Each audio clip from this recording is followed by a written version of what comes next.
على عهدي على ديني على أرض تلاقيني أنا لأهلي أنا فديهم أنا دمي فلسطيني فلسطيني فلسطيني أنا دمي فلسطيني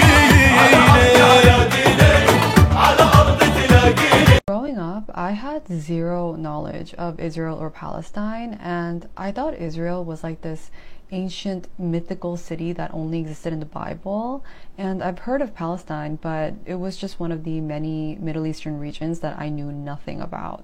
I also didn't know that many Jewish or Arab people, so I didn't have much exposure to what was going on there, and frankly, I had no interest in it. But when I graduated college, I made a Jewish friend, and there was this one time when she told me about her vacation to Israel. She told me it was like this fun group trip that's paid for by the Israeli government, and you get to learn about Jewish history and that kind of stuff. It sounded like a scam, which now I know it kind of is. But she showed me pictures of Tel Aviv and all these areas in Israel, and it all looked beautiful. There was nothing sketchy about it. So naturally, I asked, does that mean I can go to Israel for free too? Which I know it's a stupid question now, but it made sense in my head at the time because for all I know, it was like a free trip to promote tourism or something. And then she told me that it was only for Jewish people and it's a quote-unquote birthright trip.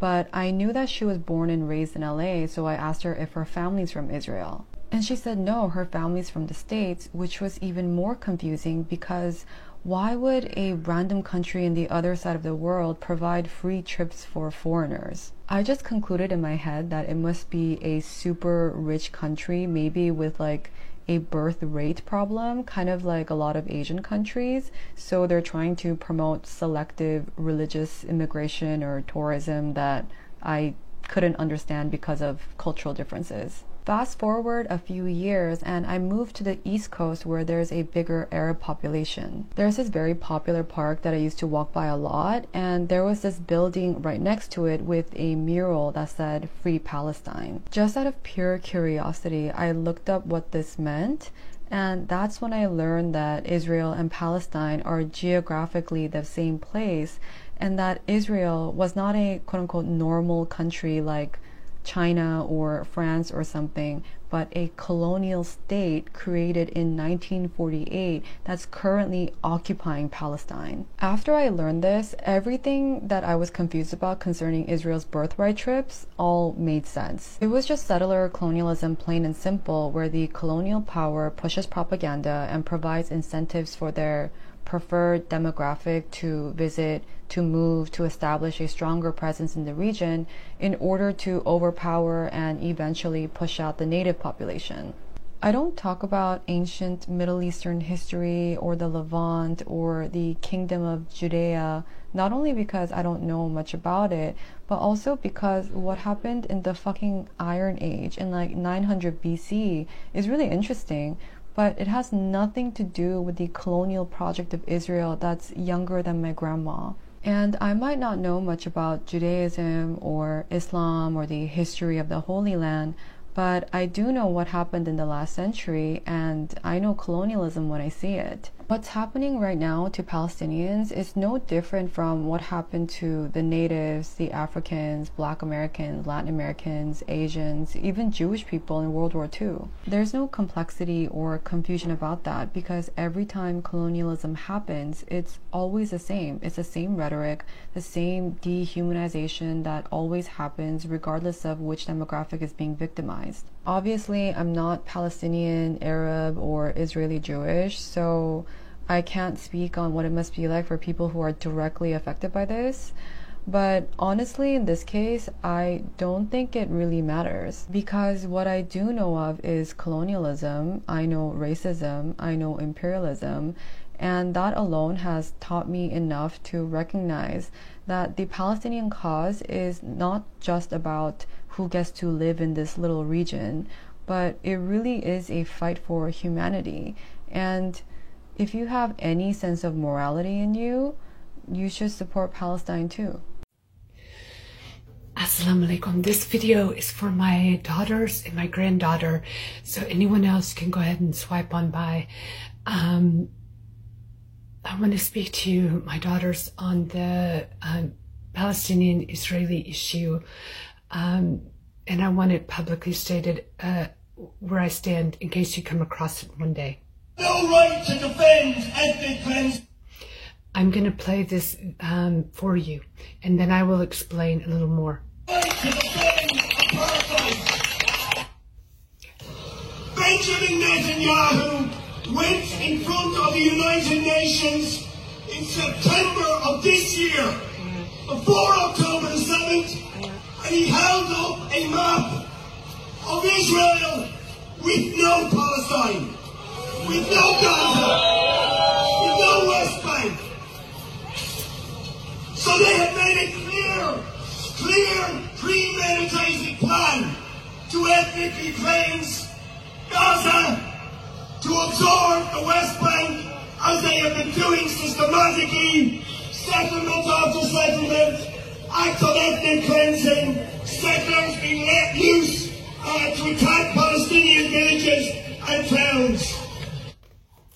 I'm going to stop there.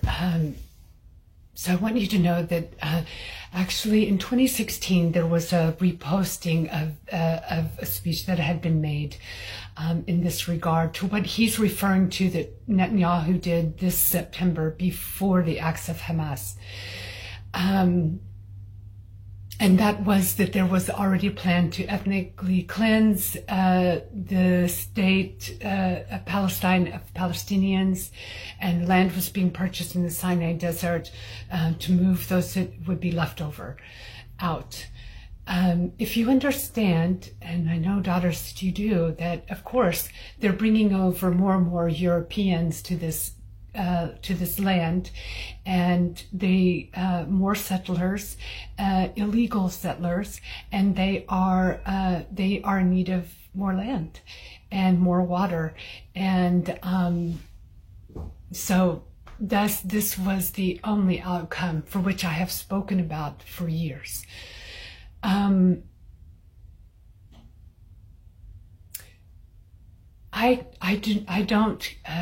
I condemn what Hamas's choice of the bombs, and I certainly was extremely angry when I saw those women taken and they said Allahu Akbar. Allah would never allow for that. But I also understand that when somebody has been, for over 70 years, you've been forced on a little piece of land. You are born and you die, the vast majority, with no dreams of anything else. You don't get to think about, hey, you know, God, I would like to go to Puerto Vallarta. You know, you don't get to say, gosh, I would love to see the Northern Lights. I wonder what traveling I want to do. I wonder where I'll take my kids for vacation this year. They don't get to do that. That is a privilege of the West, predominantly. They don't get up in the morning and say, gosh, you know, I feel depressed. Where's my emotional pet? And I'm not against emotional pets. If you want to have an emotional pet, more power to people that have them. That's not what I'm speaking about here, daughters. What I'm talking about is that this is a complete imbalance. It is a privilege to get up in the morning and think to yourself, God, I'm not living my best life. I wonder what my best life is. What does all of this mean? What is the meaning of all of this? I'm so tired of going to work. That is a privilege. It's a privilege that the vast majority of the world does not get to have. You have to get up. You have to go on. You have to find a way to survive. And keeping that to yourself is sinful. It is absolutely sinful. Holding back other countries, propagandizing against another group of people so that you look better, so that they look bad, so that you can keep what you have and what you want and what you have stolen, is sinful. There is no God involved in any of this. The God is not on the side of the Israelis, and God is certainly not going to intervene for the Palestinian, because God was very clear, I didn't do this. This is where your free will comes in. This is what you have all chosen. We have been, how many people need to tell you that eventually there will be a fall of the environment, you know? Eventually you're going to overpollute your oceans with all the crap that you dump into it. How many times do you need to be told? And yet we still continue on. How many of us have iPhones? iPhones, and yet we knew that factories where people were working, some people were killing themselves because of the bad circumstances for which they were having to work under, so that we could have an iPhone. And I own that sin too. I own that sin, and I have to go back and think on my life over again too about the things that I own. And but that is where change takes place. I'm talking, we need real change, because here we are again. We just repeat the same stuff over and over again. An empire rises. The Roman Empire, the Ottoman Empire, Greeks, all of them, and they have all fallen. And the U.S. is on their downslide. No longer holding the strongest passport. No longer is the dollar the strongest. We have wasted so much, and so much of the economy has been built on weapons and war, and anyway, it's just so beyond me. So what I want to tell you, my daughters, is one, you have to study for yourself. As you know, I have so many books. So many books on the Palestinian-Israeli issue. This is just only a few of them. And it's on both sides, whatever. They're on all sides. And you have to study for yourself. You cannot trust the news, because the news sold out to large corporations. You cannot trust TikTok and and you can't trust newsreels or anything like that. You have to study. And that's part of the problem.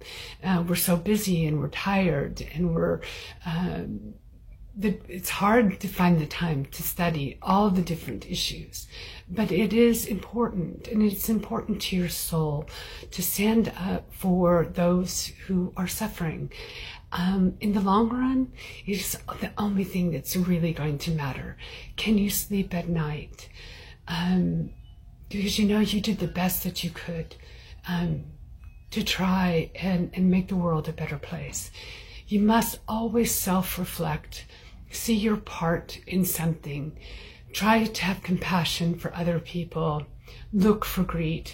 It is everywhere, and it is so pervasive now, but it probably always was pervasive, and definitely in the West it was very pervasive.